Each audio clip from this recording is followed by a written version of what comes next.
तरीका ने फरमाया था, तेरे दामने करम में जिसे नींद आ गई, तेरे दामने करम में जिसे नींद आ गई है, वो फना ना होगी, उसे जिंदगी मिली है। बेशक, सुभान अल्लाह, अगर सुभान। खुदकुशी होती तो सरकार मुफ्ती आजम हिंद कभी ये नहीं कहते, ये एक जान क्या है अगर हो करोड़ों, तेरे नाम पे सबको वारा करूं मैं, हबीबे खुदा का नजारा करूं मैं, दिलो जान उन पर निसारा करूं। मैं ये कहना चाह रहा था, आग पर गुजरे की बात चले, मसाइल में डिस्कस होता रहता है, उलमा बाज तनकीद करते, बाज तबसरा करते, बाज इस्लाह करते, ठीक है, लेकिन मेरे अपने दिल का मैलान ये था, हमारा रुझान ये कहता था। हमने एक हदीस पढ़ी थी, रसूल मुकर्रम सल्लल्लाहु तआला अलैहि वसल्लम ने इरशाद फरमाया, लौ शूकतुन तदखुलु फी कदमी उम्मती फी रिजली उम्मती लशअरत औ कमा क़ाल रसूलुल्लाह सल्लल्लाहु अलैहि वसल्लम। मेरे आका फरमाते हैं, अगर मेरे उम्मती के तलवों में कांटा भी चुभ जाए तो उसके दर्द का एहसास मुझे होता है। कौन कह रहा है? अल्लाह के रसूल फरमा रहे हैं, अगर तुम्हारे कदमों में कांटा भी चुभे, हुजूर फरमाते हैं उसके दर्द का एहसास मुझे होता है। ये हदीस पढ़ने के बाद यकीन इतना बढ़ गया कि कांटा चुभने का एहसास उस रसूल को होता हो, तो फिर अगर कोई आग में चले तो क्या नबी पाक मदद के लिए नहीं तशरीफ लाए? बेशक, बेशक, सुभान अल्लाह, सुभान अल्लाह, बेशक। हाँ, रसूल पाक सल्लल्लाहु तआला अलैहि वसल्लम आएंगे। और मैंने ये पढ़ा भी है, कलयुगी में 3 नौजवान थे, 3 नौजवान एक ईसाई बादशाह की कैद में आ गए, तीनों भी भाई थे, सगे भाई थे। बादशाह ने उन्हें ऑफर किया, हमारा दीन कबूल कर लो, अपनी सिपाहियों में रख लूंगा, वजीर बना लूंगा, लेकिन वो बाजार मुस्तफा में बिके हुए थे, बाकी दुनिया में बिकने को तैयार नहीं थे। बादशाह ने उनको जान से मारने की धमकी दी, तब भी जमे रहे। हुआ ये कि जल्लाद को बुलाकर एक कढ़ाई मंगाई और उस पर तेल गरम किया। बादशाह ने कहा कि गरम खोलते हुए तेल में इनमें एक के बाद दीगरे सबको डाल दिया। बड़े भाई को उठाया, जल्लाद ने गरम खोलते हुए तेल में डाल दिया, वो जल गया। थोड़ी देर के बाद दूसरे भाई को उठाया, उसको भी डाल दिया। अरे मियां, गरम तेल का एक चटका भी उंगली पे लगे, दिन भर हम आहू करते हैं, जिसको पूरे जिस्म के साथ उठाकर डाला गया हो, फिर भी वो अपने दीन से बरगश्ता होने को तैयार नहीं, वो अपने नबी पाक से गद्दारी करने को तैयार नहीं। और क्यों करेगा? ईमान जब दिल में बशाशत के तौर पर आ जाए, वो कभी दूसरे का कोई कबूल करने को तैयार नहीं होगा। खैर, तीसरा जो जवान था उसकी उम्र कम थी, 22-25 साल के आसपास। वजीर एक बादशाह का, उसने कहा कि बादशाह सलामत, ये मेरे हवाले कर दो, 1 महीने में मैं इसे चेंज करके लाऊंगा, इसको बदल करके लाऊंगा। बादशाह ने कहा ठीक है, ले जाओ इसको। वजीर अपने घर ले गए। ये दुनिया क्या करती है तुम्हारे साथ, ये मॉब लिंचिंग करके डराती है पहले कि तुम अपने दीन से दूर हो जाओ, टोपी रखना छोड़ दो, दाढ़ी मुड़ाने लग जाओ। ये वीडियो यूं ही गर्दिश नहीं करवाए जाते, दहशत ये फैलाते हैं तुम्हें, दहशत फैलाने के लिए कि तुम दीन से मुकर जाओ। इसका सबसे बेहतरीन जवाब ये है कि कल 4 लोग दाढ़ी रखते थे, आज 40 को दाढ़ी रखना चाहिए।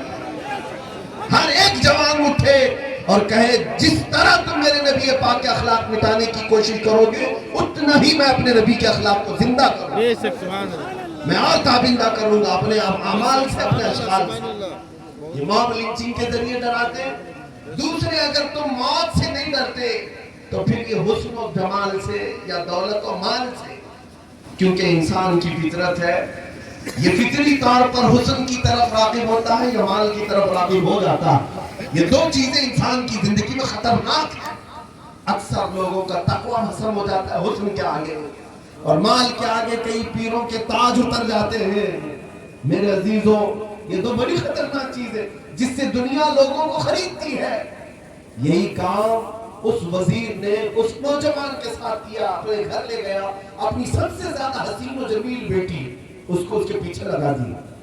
तो किसी भी तरह अपने हुस्न और जमाल की तरफ इसे राग़िब कर ले और इसका दीन हम बदलते हैं। ये आज जो इल्तिजार का फितना है, ये क्या है? ये लड़कियां जो भाग करके जा रही हैं या लड़के गैरों की लड़कियों को लेकर के भाग रहे, मंदिरों में जाकर शादी करें, ये कौन सी चीज है? ये फेसबुक की बला है जिसमें तस्वीरें اتنی سجا سوار کر کے رکھی جاتی ہے کہ حسن کی طرف مائل ہو جاتا ہے۔ جانتے ہو میرے عزیزوں، ایک برہنہ عورت کو دیکھنا کتنا خطرناک ہوتا ہے کہ تمہاری نظریں شیطان کی تیر کی طرح چلتی اور سامنے والے پر بھی پیوست ہوتی ہے، تمہارے دل میں پھر گناہ شروع ہوتے ہیں۔ اس حسینہ کو وزیر نے اپنی بیٹی کو لگا دیا اس نوجوان کو دین سے برگشتہ کرنے کے لیے۔ اب وہ خوبصورت اتنی تھی کہ اس کے نکاح کے پیغامات کئی بڑے بڑے بادشاہوں کے شہزادوں سے آتے تھے، لیکن باپ نے یہاں اس نوجوان کے پیچھے لگایا۔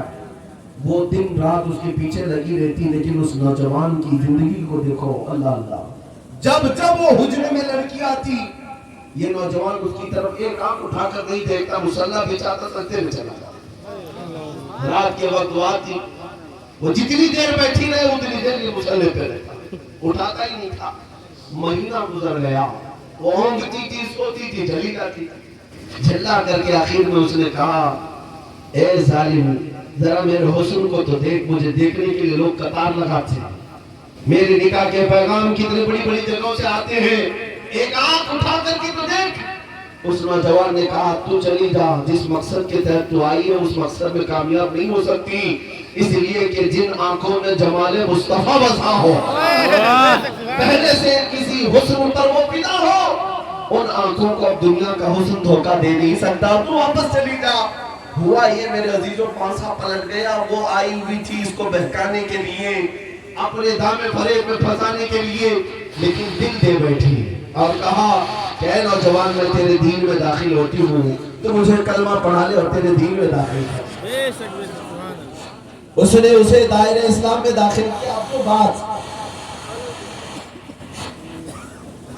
جو بات عرض کرنی ہے وہ یہ ہے کہ اس نوجوان دوشیزہ نے اس سے کہا، میں اپنے باپ کے چنگل سے اور بادشاہ سے تجھے چھڑا کر کے بہت دور لے چلی جاؤں، اسلامی سلطنت میں چلتے، یہ کفرستان سے آزاد ہو کر نکلتے۔ یہ دونوں رات کے وقت نکلے، رات کے وقت اس لڑکی نے اسے آزاد کیا، چل پڑے۔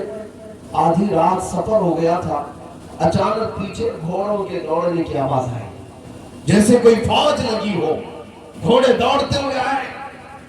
تو یہ دونوں ڈر کر کے ایک درخت کی اوٹ میں چھپ گئے۔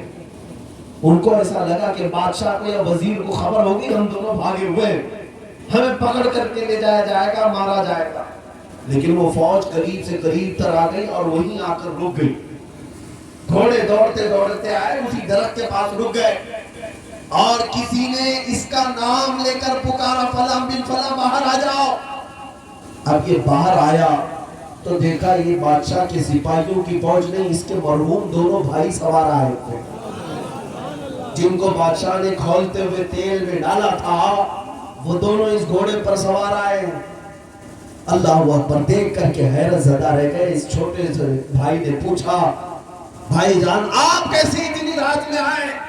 ان دونوں نوجوانوں نے کہا کہ اے ہمارے ننھے بھائی، کیا تجھے پتہ نہیں اللہ کی راہ میں جو مارا جاتا ہے وہ مردہ نہیں ہوتا؟ اللہ تعالیٰ نے ہمیں برزخی زندگی بخشی ہے، اور یہ جو جماعت تو دیکھ رہا ہے یہ صحابہ کے شہیدوں کی جماعت، بدر و حنین و احد و خندق کے شہداء کی جماعت ہے۔